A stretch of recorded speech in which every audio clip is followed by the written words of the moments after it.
Let's rewind to 1988 with Moving, the movie starring comedy legend Richard Pryor.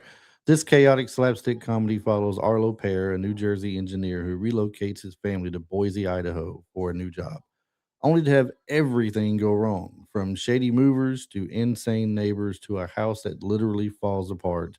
It is a classic everything can go wrong, will go wrong comedy. And let me be the first to tell you, it does happen exactly like it says. I just moved this past weekend myself recently, and I tell you, if it can go wrong, it will go wrong, Marty. So that's Mhm. pretty much the name of the game. Yep, exactly. But this movie, it's a very it's a classic comedy, 1988.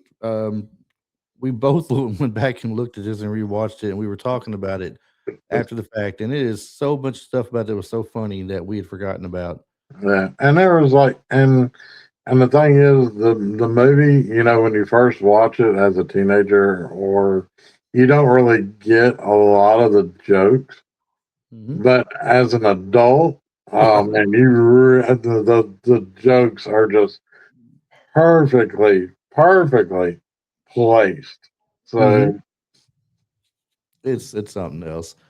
Uh, so give it a little basic plot breakdown. Like I said, Arlo Pear is the character that Richard Pryor plays. He's living the suburban life until a corporate shakeup leaves him jobless. He quickly lands a new gig a month later across the country and moves his family to Idaho. It sounds simple, right? But no. The no, movers the movers steal his belongings. The new house is basically a scam. The neighbors are completely unhinged and his sanity slowly unravels. That yeah, that's the funny thing, is it not? That's the beauty of it. It starts off, he's playing things off a little bit like, okay, I lost my job. He's at a bar. He's ordering things on late night infomercials all the time. Um, and he gets a call from the place and they really want him bad, right? So he's all yeah, happy again. GTI, yeah. GTI. He's playing things off like nothing's that bad, you know. The daughter tries to Yeah, the daughter the tries murder, to the murder scene in her bedroom yes. had me dying. I was like, that And was we're gonna talk so more funny. about that in just a second. We're gonna talk more about that. That was so funny. But the daughter, she tried her best to keep the sale of the house from happening because she didn't want to move. It's her last year of Mhm. school, so she didn't want to go Yeah, anywhere. and But her by new the boyfriend. and her new boyfriend, yes. But by the end of the movie, Arlo goes full meltdown mode in one of the most over the top finales of any '80s comedy. It's and we'll get there soon and tell you about that. It was so great. But let's jump straight into the cast. To break down where you've seen these people. Richard Pryor. Everybody knows Richard Pryor. He played Arlo Pear. He's known for Stir Crazy, Brewster's Millions, See No Evil, Hear No Evil. His stand-up comedies of Richard Legendary. Pryor, Yeah. legendary. Live on Sunset Strip, Richard Pryor. What was the other one? The other big one, Live on Oh, Sunset Strip. he did Broadway at one time. So Yeah, there was two or three big ones he did though that were releasing so great, and and we can't recreate much of it because it's way yeah, too his good to wolf. recreate. Yeah, it's like every other word is like coming from a sailor. So Yes, yes, yes. He had this one thing that cracked me up as a comedian, though, Richard Pryor. In his stand up, he was talking about the difference between white people and black people when it came to snakes. And he said, you got to walk with a little rhythm and you like this. He says, watch. And he walks across the stage like he's strutting and he points, he goes, snake, and then keeps on walking. he goes, he says, here's how you white people do it. And he's a little funny, little happy go lucky walk and goes, ah, snake, and then jumps yeah, and up in the air and he takes off starts running. jumping and doing that. Yeah. But Stir Crazy with Gene Wilder, he did many movies with Gene Wilder back then that were funny. Yes. Stir Crazy, Bruce. I'm sorry, not Bruce's Million. Stir Crazy, Silver Bullet, and Bustin' Loose. I think were the three main ones, right? Oh, And then Silver Bullet was not Silver Bullet. That was Silver Streak. Silver So Streak. You're right. I'm sorry, Silver yes, Streak. Thank you. uh, I messed that one up good, didn't I? one of my personal favorites of Richard and James. So I love that movie. So And my favorite one of theirs was See No Evil, Hear No Evil. Wasn't that what it yeah, called? yeah, no, that was a good one too. But So crazy. He's got that moment that everybody did when we were younger. We mimic that moment. If you're with a friend, you're walking around going, "That's right, we bad, we Anyway, bad. That's right, we we done. bad." One of Um, one of my favorite scenes in Hear No Evil, See No Evil is at the literally the beginning of the movie mhm. when he's like trying to go for the interview for the job, and so he's got his walking stick, but he's got it on this side in his left Oh, hand, and yep. there's a blind guy that walks right up to him, and he's like, I'm blind. Can you help me across the road? He's like, yeah, sure, I can do that for you. And so he's like tapping the cane, and he's walking old boy across, and then he gets him across, and then he winds up in traffic, winds up on that platform on that rental truck, and it takes him up, and he Yeah. turns around, he's tapping, going into, and he's like, why does it feel so windy? Why is my voice echoing? What is going on? It's some crazy stuff. This was his last solo starring film too. But just to go back to Richard for a second, also known Harlem Nights, The Toy. Those were two very good films as Yes, well. very good movie. He was just a great comedian in general. Beverly Todd was the wife, Monica Pear. Now, when I saw her in this movie, I'd forgotten about her, and I knew immediately where I knew her from. She is the assistant principal, I think it is, or I think she was assistant principal in Lean on Me Okay. Yeah, I with knew I her. recognized her face. I just didn't know from where. Yeah, So, she hadn't. I don't think she'd done a whole lot at that point in time, but Lean on Me and The Bucket List are the two main things it said she was known for at that time when making the movie. Randy Quaid plays wow, the two man. people. He plays two people. He plays Frank and Cornell Crawford, brothers, and they're identical twins, I guess. Apparently, I guess. uh, Well, the one looked like he had more hair than the yeah. other one because Now, when he finally moves to Idaho, hmm it's like that's when he runs into Cornell. hmm And then so he's got this big old, curly hair on top of his head, right, and he's wearing like a sweat bandana because he's getting ready to mow. And Frank, he's always wearing a baseball hat, and you never saw his hair, right, but it was just like he didn't look like he had a lot of hair underneath that hat. So right, right. And Randy Quaid is known for National Lampoon's Vacation. That's Cousin Eddie all day long. yep. Everybody knows Cousin Eddie. Now, the other big thing I think he's remembered for, other than Cousin Eddie, has got to be the character in Independence Day. Uh-huh. Very well Yep. known for that one. And he's been in a lot more movies, obviously, as well. So, I mean, he was in a Major League. He's one of the obnoxious fans in the outfield. Wild thing. He's more like the vile thing. And then he's or one of the movies that you mentioned a couple of maybe a month or two back when we did our top five or top 10 mhm, comic comedian movies. mhm, He was the Amish guy in Kingpin. Kingpin. Yeah. Yes, yes. He's been in a lot of great films. All these people have been in great stuff. But I mean, yeah, uh, definitely. If you're thinking about him, where you know him the most, though, I think National Lampoon's and Independence Day Cousin is Eddie is probably, where he got his fame. Yep. yeah. Dana Carvey. Now, his fame started on Saturday Night Live, more or less. Doing his skits, he did George Bush, Yeah. The, 1,000 points of light. Yeah, not gonna and do it. Not when gonna do it. Wasn't Not it gonna eat the broccoli. the nun? Didn't he do like the nun or something that was on Saturday Night Live? It's not a nun. It's a she was Like the preacher lady or yeah, like a something? yeah, exactly. But Yeah, I don't think she yeah, was called preacher lady. She was something like church lady. yeah. The church lady. That's right. Isn't that special? Isn't that special? Could it be Satan? you know. But yeah, he had a lot of good characters. He played Garth in the Wayne's World skits on Saturday Night Live. He did the little unforgettable skit where he's singing about broccoli. He's playing the piano and singing about chopped broccoli.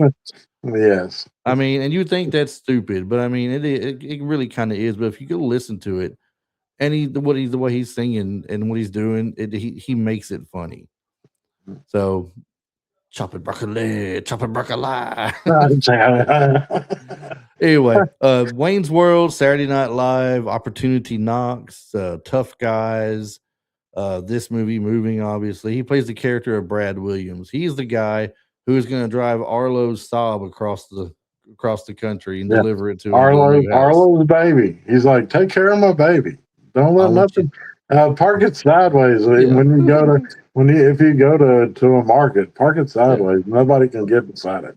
Right. And when he shows up, but listen, the funniest thing is him and the wife are looking at this magazine. She's like, Arlo, isn't this? No, it's his twin. It's his twin sons that pick it up first, and then they're looking at it and they're like, Dad, the guy that's driving your Saab, he's famous.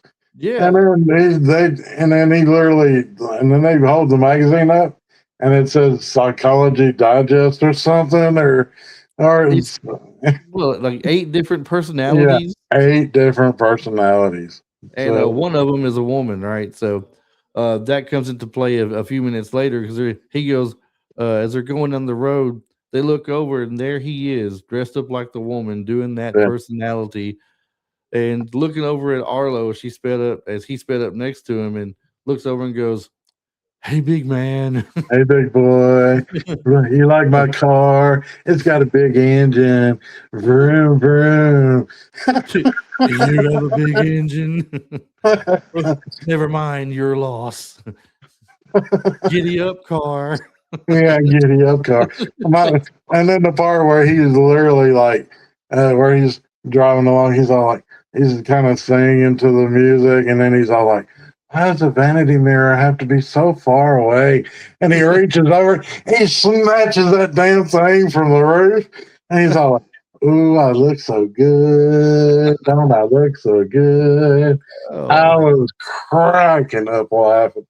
It is crazy. It really is. Stacey Dash is the daughter that plays Casey Pear. She's known for Clueless. She was also in Renaissance Man with Danny DeVito and a few other people. But she was I don't want to say like a fan favorite back in the day. She was one of those girls that you would see on the teen magazines and everything. Very pretty girl. Yeah. But Casey did not want to move. She's her final year of high school. She just has a boyfriend there. And she does everything she can to make it to where they don't sell the house. The first couple that comes and looks at the house when the realtor brings by, they're in the kitchen listening to see what's going on. And they open the door. And I realize we're telling a lot of the funny things, everybody. I know. This is the reason why you need to sit and watch this for yourself. It is so incredible. She basically has made a crime scene in her bedroom and scared a bloody murder scene, big time. Yes, like blood all over the wall. Police line do not cross. So the tape was literally like. Yes. So we won't tell you the rest of what she's done. All right, but she tries her best in several different ways before they keep her from doing it again. We'll say, and then. That was funny too. That's funny. That was hilarious. That was hilarious. They had her in that spot, had her all tied up, and I was like, "Hold on, don't give it away. Don't give it away. We're not gonna do nothing else on her. Now we don't want to give the whole thing away." But now the kids. Well, it hasn't listed the kids here. I can get you the kid's name in just a minute. Rodney Dangerfield has a cameo in it. A small cameo. Yeah, well, he's uncredited too. He's no credit for it. But Dangerfield's a comedian as well. Everybody, I got no respect. I got no. Yeah, respect. I got no respect. No respect. Known for Caddyshack, Back to School. He wrote his own lines and filmed his cameo in just 2 hours. I can believe that. I can believe that. Because when he says I have a twin, and when he talks about when Richard Pryor Arlo talks about his twins, his twin sons, he's like, yeah, I got a twin brother too myself. You know what? He he actually he actually forgot he forgot to call me on my birthday. Can you believe Yeah, that? no, no respect. No respect. The two sons were Marshall and Randy Pear, played by Raphael and Ishmael Harris. Um, I don't know if Ishmael does any acting. Raphael Harris has an updated picture on IMDb, so he may. I don't know, but they were in a couple of things. I remember them from in movies when they were younger, like that, playing the role of twins. So usually, if you had Mm, twins that played in one movie, and then you'd see them in another one too later down the line, yeah. whether it was boys or girls or whoever. Um, let's see, is there anybody else worth mentioning here? Well, one of the funniest We scenes have with to actually. them, one of the funniest scenes with the twins was where and we haven't even touched on Show Enough I'm getting there. was their coach you know, Mhm. and then it was funny because the one would start off the race, get back behind the benches and everything, and then he would crash on the ground. The other one be over there spraying underneath his arms with some water, and spray his back down, and then he'd take off sprinting, and then he'd be like, and then he'd beat out everybody else because they're dead tired, and then he goes running across the finish line, and then the guy that forget his name, but he's such a good actor. He grabs him up and he's holding him up in the air and he's all like, "I can't believe you're moving away. You're my best runner."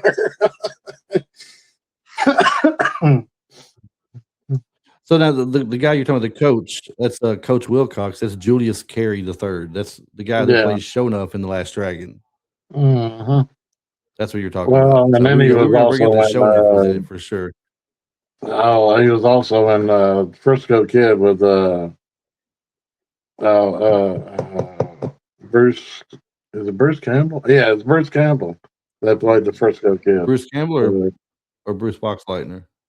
no, it was Bruce Campbell because it was the guy that played Ash in the Evil Dead movies. So, Okay, yeah, Bruce Campbell for sure.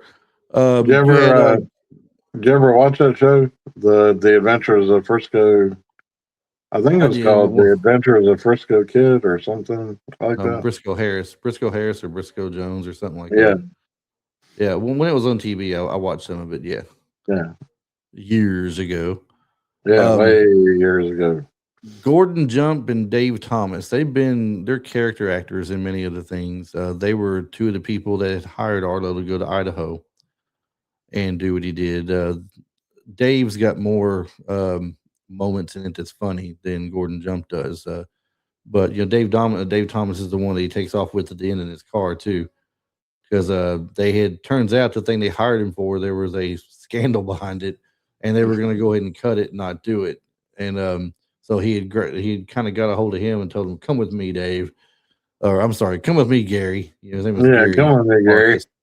Yeah. Um, Now the movers, two of the movers, well, all three movers, we've seen character actors in things. One of them in Well, particular was a wrestler. wasn't the one guy wasn't he in WKRP in Cincinnati? That was The Gordon Jump. Yes, yeah, that was Gordon Jones. Yeah, I thought that yeah, was him. So yeah. But now, as far as the movers go, one of the movers was King Kong Bundy from WWE wrestling. Gorgo. Gorgo is Gorgo. You're a huge man. You move whatever you want. he, Um, he's like turns around and he's like, Gorgo Smargo, I don't care. Y'all be careful with my stuff. And he's all like, here's this beer bottle break behind him. And he turns around and he's like, ah, Gorgo, you can move whatever you want. yeah, I was just kidding. The other two guys, the Hispanic dude, I've seen him in several things as a character role. I remember him specifically from one Yeah. of the Steven Seagal movies. I think it He was Marked for he played Death. a bad guy in one of them. But, Yeah, in Marked for Death, he was robbing a store, the local store. There was a gang of people with him, uh, and he's the one at the end that Seagal was like, "I'm going to make you feel like a victim. I'm going to show you what it's like to be the victim," and all these things, and all that good stuff. So, yeah, I reckon that. And the other guy, I'm trying to think of what I've seen him in. I know I've seen him, but I can't place a certain movie with the other mover though.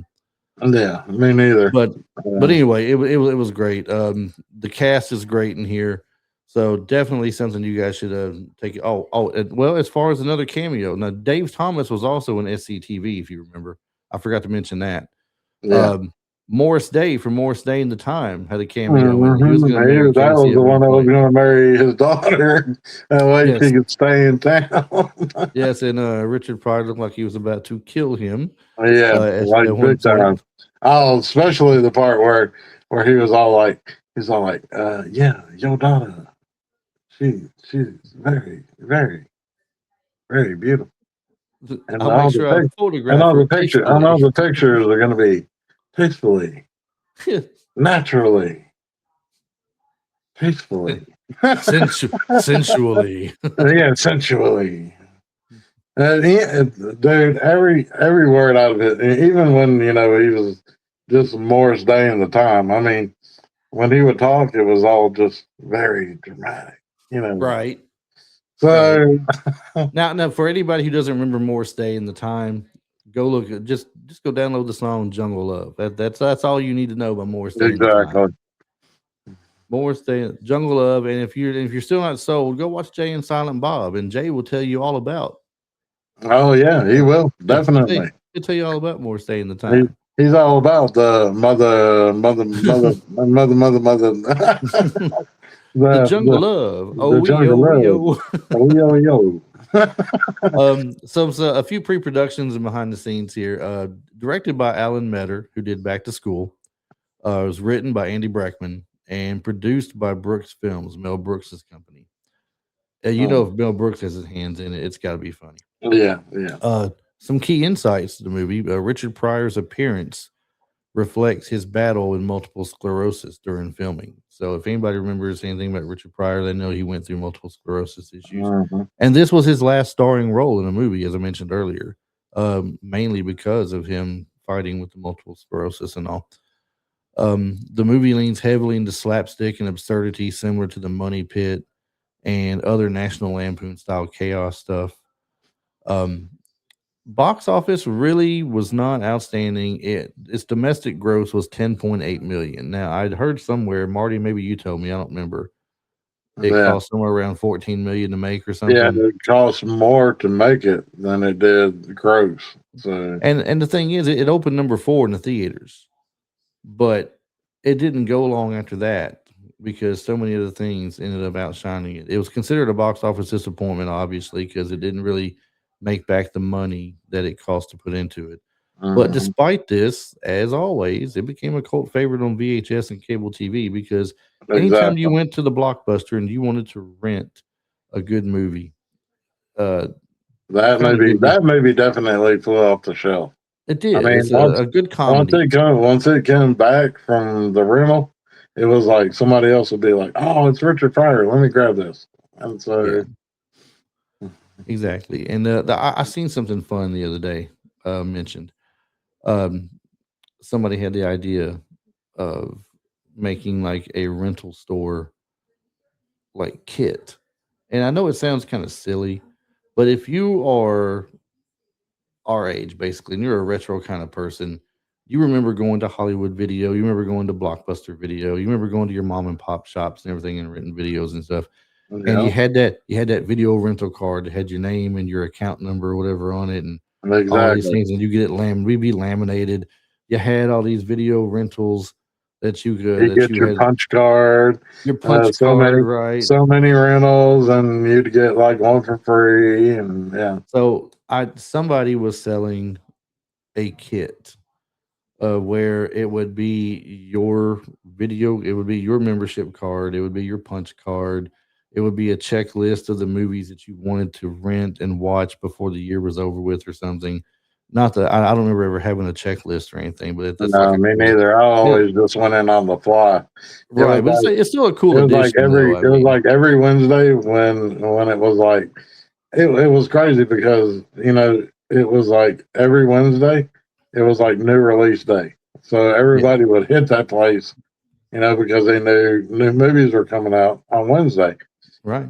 same, and I'm going off topic, but same way with comic books, and that is so crazy how in videos and DVDs, new releases, and comic books always released in the middle of the week on Hump Day. That's It was crazy. like, And you would think yeah, it'd be on a it's Friday so or something. crazy how that happens. I know. So, I know. Well, throw just a few fun facts out there. Like I said, Pryor's final solo starring role.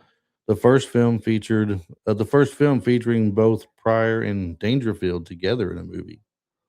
It's hard to believe neither one of them had crossed paths in a movie before. yeah, The movie storyline became one of the most memorable running gags.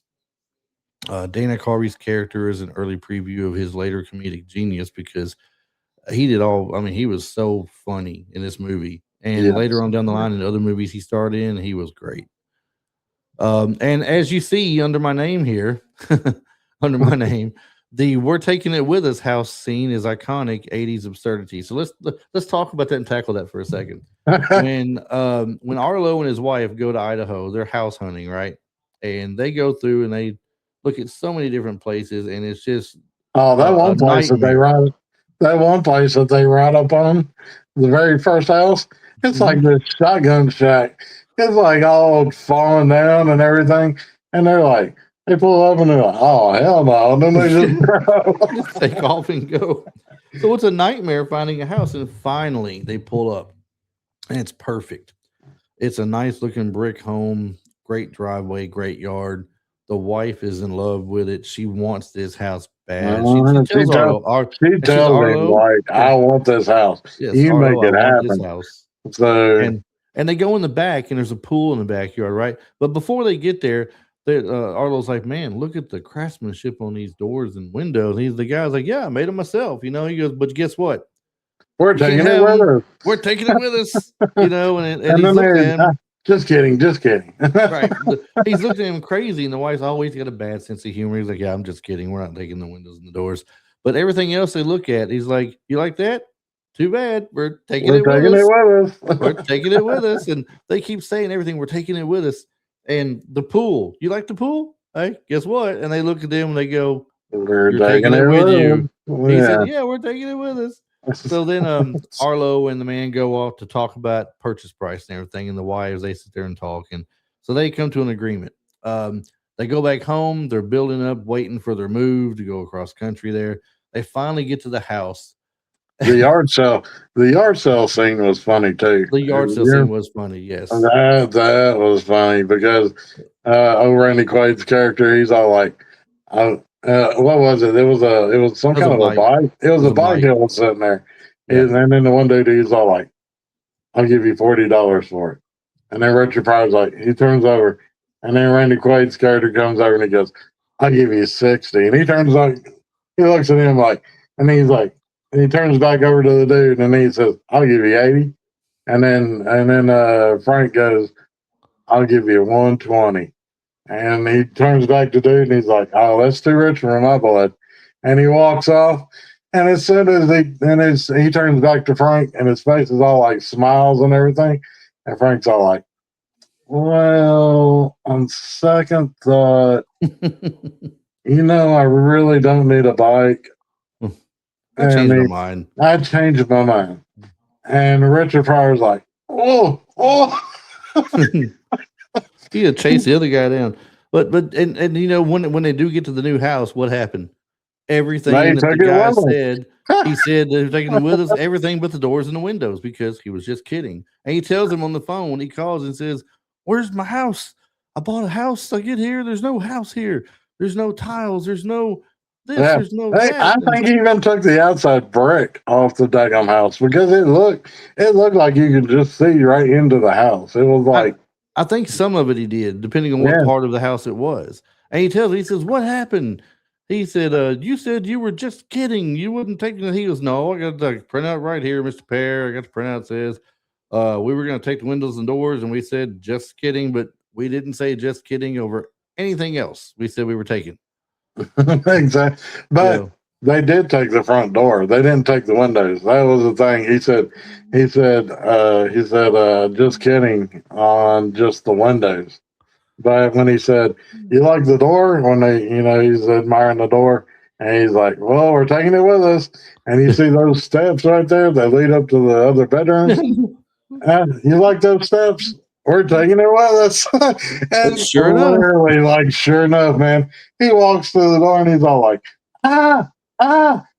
And he's looking around. He's all like, where is it? Ah, there's no steps. There's no God.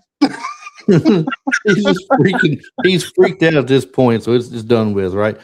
So we have to point out real quick before we get to the questions and stuff. We have to point out that at the beginning of the movie, he's having a dream where he's this kung fu guy and he's kicking Randy Quaid's butt, the neighbor next door, because the neighbor he's got this really loud lawnmower. Obnoxious lawnmower, yeah. Yeah, it's like a monster truck lawnmower of some sort. This big old long wide thing that looks like an aerator almost, like he's aerating the ground plus cutting the grass and everything. And it's really loud and obnoxious. And so he's telling him, in the dream he's kicking his butt. No. So at the end of the movie, Arlo goes full nuts. He's losing his job again because they said there was some kind of a Yeah. scandal behind what they brought him in for. So now he's back in the Man, same boat. that was funny too. He's literally like in his office, and he's like getting situated. He's moving everything around, and then all of a sudden it was like, these reporters are talking to these one cats outside, and then they're all like, and then the people that are sitting at their desk, they're like, "Oh no, you need to go talk to the man in charge. He's over there in that office." Yeah, talk to And when they're Arlo, talk to Mr. Pear. pointing, he's over there and he's got a pencil. Hey, he sharpens his. He puts it into the electric sharpener and everything. He pulls it back out and he's all like blowing it off, looking at it. He's all like, "Oh, it's got a nice sharp edge." And then they bust through the door. And then they're all like, "Do you know about all the scandals and blah, blah, blah, and space, whatever, space train?" And he's like, I, I, I was just sharpening my pencil. Oh man, when he said that, I was just like, "Oh my god, that is Crazy. pure comic genius." And then So, all of it now he's had enough. He's reached his breaking point. He is the Richard Pryor he dreamed about. He's got the headband on his head. He's got the black paint under his eyes. He's uh, doing the flips on things and stuff. All of a sudden, he's kung fu master. Anyway, the he finally the movers finally show up, right? And they leave a little sign on the door that says, "Sorry, we yeah, missed you." sorry we missed you. Yeah, So he's like, "No, no." So he gets in his little Sobmobile beat that's up got all Rack. Yeah, he beat up. Yeah, really the beat tore up up, Rank. and he chases them down, I guess, and end up they drove through a limo, which ended up being what Oh, what Frank, the the one boss, guy, yeah. the one that Frank Thomas played, and so he Uh, makes him get in the car and go with him. It was makes it him take Gary? over Was it Gary? Yeah, Gary. Gary. He's like, "Come Yeah. on, Gary." He's So like, "You gotta anyway, go." long story short, I'm not going to give the whole process, the whole scene away for it. They chase down the moving truck. He tells the movers to get back, to take his stuff back and get things done. After he whoops their butt. After he whoops their butts, yes. Gary fixes the job thing back to where now they're going to do it, and everything's good. So he's got his job back. It's going to be done, and he's now the neighbor has come out and brought his monster thing out there to mow the Yeah, yard. it was Frank's brother. And what was crazy is you move from one terrorizing neighbor to another terrorizing neighbor that's And even they're worse. brothers. And they're brothers. Yeah, he's like he walks up out there to him and he's all like, "Shut this blah blah blah thing off," and he's all like, "I'm tired," and he's like, and he kind of looks at him and he's like, "Do I know you?" No, And he's like, he's like, what you gonna do about it? "Yeah." What are you gonna do about it? And then he tells him what he's gonna do about it. So then he turns around and he goes, neighbor, I think we're gonna get along. Yeah, exactly. So he ends up respecting him After he because he tells stood up him to him. off, yeah, he's like, Right. "I think we're gonna get along." Right. But he respected him because he stood up to him. He didn't let him run over him no more. So Uh, that he kind of liked that. So enough about the movie as far as that goes, giving descriptions away. Everybody go watch the movie. Rent if you got to rent it online, rent it online. If you can find a place where it's streaming free, watch it. I think we ended up having I ended up buying it for my Voodoo account. They had it on And sale, then I ended up on your Voodoo account and watched it. So because he couldn't find it nowhere I to guess I couldn't watch. find it anywhere for some reason. But Um, I think you can. I want to say if you go to Pluto and go to the search box and just type in moving, I think it will actually pull it up, but it will pull it up like it, later. what Like it does is it'll pull up and tell you it's not available at the moment, but you can be notified when it is available. It has been on Pluto before. It's been on Pluto and Tubi both before. yeah, 'Cause I've seen it available to watch. So I mean, keep checking out Pluto, Tubi, Amazon Prime, Netflix, Hulu, your usual places, the usual suspects. You've got what Peacock. I mean, you might see it on mhm, there, Freevee or Roku. Keep a lookout for it. Have them set a reminder for it when it comes out. Watch it. It's a great comedy, and yeah, they're not steering yeah. you wrong on this. Richard Pryor is brilliant. Dana Carvey is brilliant. It's just great all around. So, Marty, do you Yeah. think moving is underrated compared to other 80s comedies that they put out there all the time? Yes, this movie is hilarious. Like you Uh, said, people need to watch this movie. Wherever I you can stream it at, you need to watch it. I mean, there were other comedies that the '80s put out. You know, great comedy movies. This comedy was overlooked. This mhm. this movie is a hidden gem in the when you comedy genre. when you think about it, Police Academy is a great comedy. It's hilarious. Moving Violations was a great comedy. These are movies we've talked about before. Um, The Goonies is a kind of a comedy slash adventure for the kids. Hmm.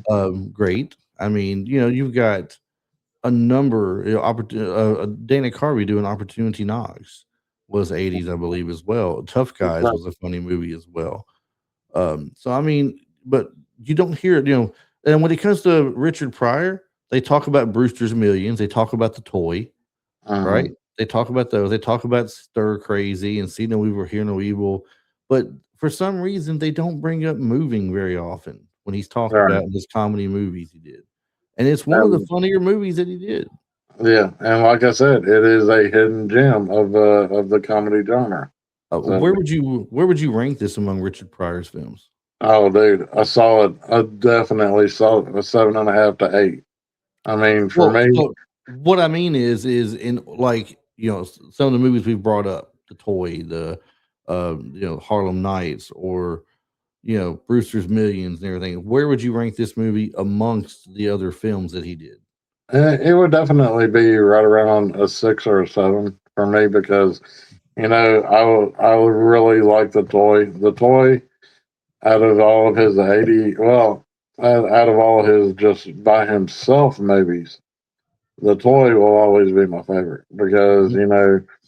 Jackie Gleason, Richard Pryor playing off of each other is solid. Is solid work. So So if you're taking 10 of Richard Pryor's films, you've got this one at number 6 or 7 possibly. right, right. Okay. 6, 7, 6, 7. I mean, somewhere. Mhm. I had to throw it in there. You're the one that did 6 and 7. I couldn't help it.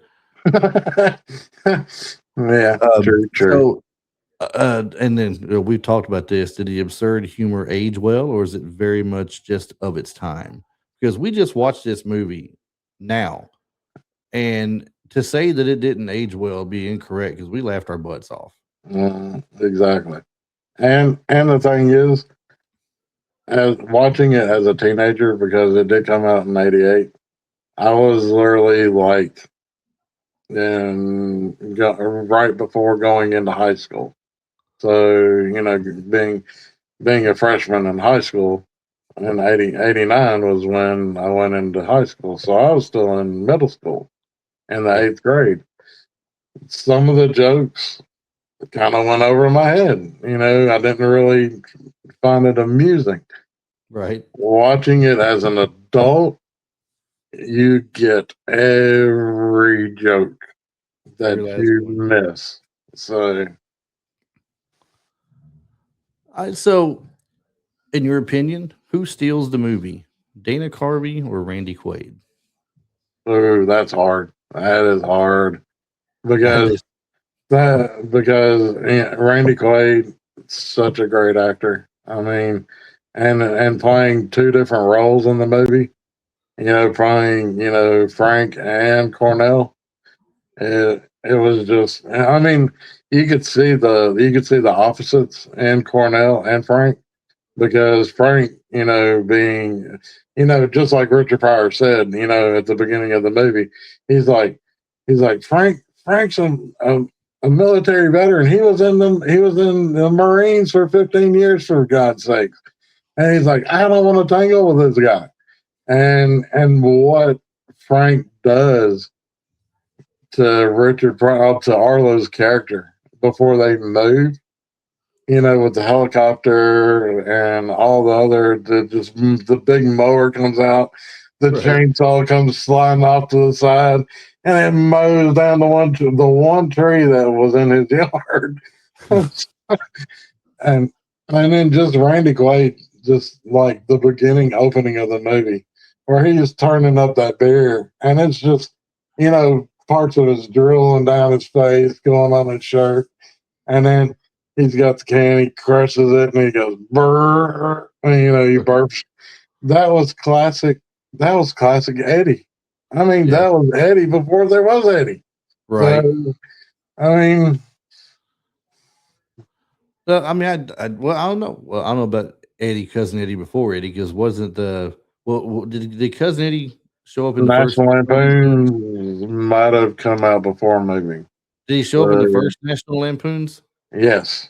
Okay, the Yes. first National Lampoons was before '88, I believe, wasn't it? Yeah, I think it was. So he might have been yeah, but I mean before cousin Eddie was popular, Yeah, before he was really before he was popular, popular. he was making this like that. For me, I was gonna say Dana Carvey at first, but I have to agree with Randy Quaid because Dana Carvey did do three different characters. The clean cut guy who's just too perfect to drive Yeah. the car for him. He's just too He's all perfect. like, Something's gotta go no, wrong. no, sir, no drinking. I Right. would like a glass of lemonade if you Yeah. don't mind. And Something's then gonna be wrong with him. He's too he's perfect. walking on up the steps, going towards Arlo's house, and Arlo's just looking up like, "Thank you, God." Yes. And then you got the character, the personality of the woman driving the car. Then you get the character personality at the end of the guy that delivered it, where he's tore the Saab up and made it look like some kind Mhm. of something from Mad Max or something. Yeah, You know, exactly. it's just crazy. I was gonna say Dana Carvey, but Randy Quaid though, man, he's just too much. And then when you got the other version, Cornell at that point where he moves next to, and Yeah, he knows the movers, they were in the pen together. yeah, they were in jail Um, together.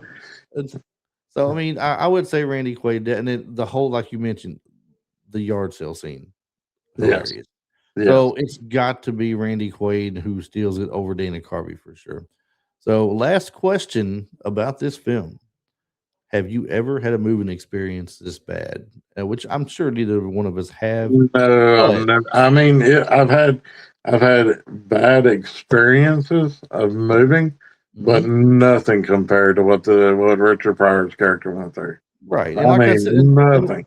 and like I said earlier, I just moved the weekend before we filming this right now. I had just moved from one house to another one, and typical things happen when you move. You misplace and lose some things. Something might get broke or something. I misplaced the dumbest things to ever misplace. I've lost a hat that you'd seen me wear before in the show. It was just it said Reebok in white letters across the front of the hat, and Yeah. I had two work badges sitting inside of it. Now the place I work, you got to have the work badge. They ask you for it when you're going into the checkpoint area going through. They want to see your work badge to make sure you work there. And yes, they may know you, but it doesn't change the fact you still But have to they flash want that that badge. badge. Yeah, they So want that badge. if you've lost the badge, they'll allow you to get in, but you got to get it fixed that day if you can and get a new badge, which I had to end up doing. But of all things to lose, a hat and a couple of badges and stuff inside of it. I mean, well, Mhm. and I'm glad I didn't lose nothing really, Yeah, that I really wanted. two. Yeah, I mean, it could have been the one thing that's right behind you. Oh, I still And got those. now that got lost. Hey, Ooh, man. if if that poster got lost, there'd be hell to pay for sure. That'd be you going out and karate chopping the movers. That's right. Now, and the movers were families. I don't think I want karate chop them though. Exactly. They get the Judy chop. And of course, we can't be losing the He-Man and the GI Joes back here either, because Marty would kill me. True. Marty would kill me because if I ever want to get rid of him, Marty says I have to give them to him first. So that's right. If I lose them, I'm in trouble. But anyway, this has been a fun movie to talk about, Marty. It was a fun movie to watch. I'm glad we picked this movie that we'll do this week. I think it worked out really well. It blended in well with my week for sure. So maybe next week we can find. Hey, maybe next week we can find a movie about crashing your car or something. I can relate to that one too. I guess it's too bad. It's too bad you've already covered moving violations. There you go, right there. I know. That's another story for another day, though, as far as the car goes. But there is one thing. There is one thing that I wanted to leave you with, and I don't know if you got a chance to look it up. But when I was watching behind the scenes on the movie Moving, the lot where they filmed, Randy Quaid's house, Richard Pryor's house, and then the older neighbors that Stacy ends up with, because they told her that she could, stay there for the rest of her senior year. That's Brett Maverick. That whole part had me cracking up too. He's like, I don't know that guy. That's Brett Maverick's brother. That's Bart Maverick. But the house, no joke, the house that Randy Quaid was living in was the house from Bewitched. Oh, that's crazy. That's cool. The house that Arlo was living in was the house from Leave It to Beaver. They had filmed on the I want to say it was like MGM's lot. Like where the newspaper boy is writing up at the very beginning of the movie. All those three houses that they showed were all classic houses from like the 50s and the 60s era of TV. That's awesome. That was so cool to actually see that. That is always fun things to know, because we used to do this a while back. Remember, we talk about different movies where schools were involved. It'll be the same school that this movie was filmed in, or that this movie was filmed in, and so on and so forth, and everything. Yeah. So that is definitely crazy. Favorite scene in the movie? Oh man, that's hard. That is really hard. I wanna go back to Dana Carvey with the whole, the car scene where he's dressed as a woman. That was one of the scenes that had me cracking up the most, like laughing at. But the part that had me laughing the hardest, and it wasn't funny until I really got it, was the part where he's talking to his boss after he has a nosebleed, and his boss lets him go, and he's like, you know what, F you, and you know what you can do, and he gives him this. He gives him I gave him the wrong finger. I gave him the wrong finger. And then after the kids and everything are in the car, and the wife, and then Randy Quaid's character Frank is out in the yard, and he's got that something in his hand. He's like tilling the grass, and he's doing this, and then and then the wife goes, "Hey kids, say goodbye to Frank," and they all put that finger out the window. I was like, and then Frank's all like, he turns the thing around. He's all like, laughing at him. Yeah, I'm just laughing at him like, you'll be back. I think the funniest thing for me is trying to sell the house, and the daughter Casey messing it up for him several times. Yes, that was funny She too. rigged up the room to look like a crime scene. She made the appliances do crazy things. Exactly. Um, They're spewing water. The daggum dishwasher flies open. It's got yeah. substance flying out at them. So And then of course the one scene I said we wouldn't give away, but they took care of Casey to where she couldn't ruin the last one's coming to look. And there's a funny scene involved with that you'll have to watch for yourself. I don't want to ruin that yes. one. I know Oh, we've dude, talked about that so much of it, but honestly, with the podcast we do, if people haven't seen a lot of these movies already, this is more of a reminiscing podcast than it is. They go, hey, you gotta watch this. We're not gonna tell you nothing, but so it's just mhm. hilarious what they did with her and the story they gave behind it. Go watch it. You'll really enjoy it. Once again, that's all I Yes. can really Go say. go watch this hidden gem. This movie is like it is great. Yes. It is a great comedy film. So So, if the people want, if you want to follow us out there, if you liked what you heard with the podcast today, and you enjoyed the movie yourself, and you enjoyed remembering it and reminiscing on it, follow the show. We do this every week. We're always doing a different movie. The YouTube channel we've expanded a little bit out. We've done a TV show or two, and it's just a matter of getting time where Marty and I can get together and do these. But we got more coming out soon. mhm. We're on Facebook. We're on Instagram. As I mentioned, YouTube being the place for the video. You can go to youtube.com/ at retro life for you. Go straight to our main page on YouTube with all the and videos. and if you follow us, you can see how long my beard's getting because Yeah, it you can is keep you can hey it is getting long. you can start a pool on how long he's going to go before he cuts it. before And before he gets all itchy and be like, hey, I gotta shave. before you know it, it won't say Marty Fiddles. He'll say Uncle Si up there. Um, I wonder how many people get that. uh, Duck quite a few. Dynasty. I think quite a few people would get that reference. Duck So, Duck Dynasty. Yeah. Like us, share us, follow us. I mean, mhm. become a subscriber on YouTube. Click the bell notification for crying out loud. It'll tell you when we're on there. You Yeah, won't miss us exactly. again. Exactly. You won't miss it. You get to see Marty's beard. What else is Yeah. better than that? If you prefer audio only, we're on iTunes. We're on Spotify. Pretty much anywhere where you get your audio podcast at, you'll find us there.